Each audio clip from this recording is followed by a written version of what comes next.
Thank you so much, Alan, and thank you for all the work that WeCan has put in over the last many years in organizing, not only organizing people together, but organizing resources to really make a difference and support those who are standing up on the front lines here. Before I introduce the next speaker, I would like to quickly talk about the Newtown Allies for Change.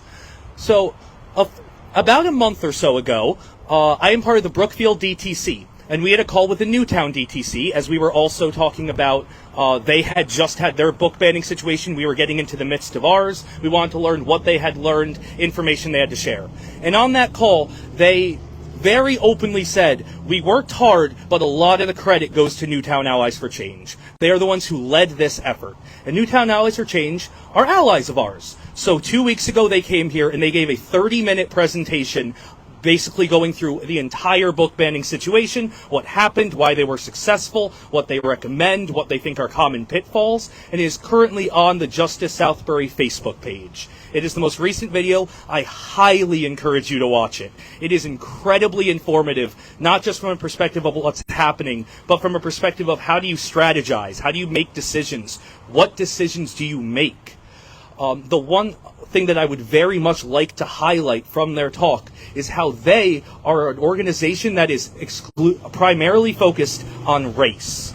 Their issue, because they know that we can't all be for every issue, we need to organize together, their main issue is race. But when this started happening, they saw it for what it was. This was the first steps towards that. This stuff starts with one group, but it goes to every group. They gave examples of how even now, Black Lives Matter slogans and even just things that talk about race in very open ways are also being banned or simply treated hostilely.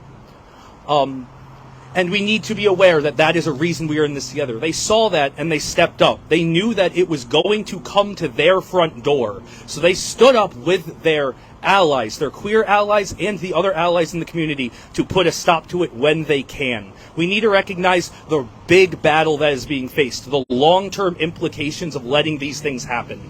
And we need to be really ready to organize. We need to be ready to strategize.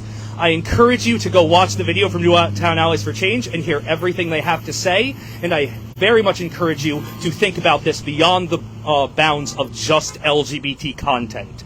This is banning content that makes you uncomfortable, and there's a lot of material that make a lot of people uncomfortable for various reasons.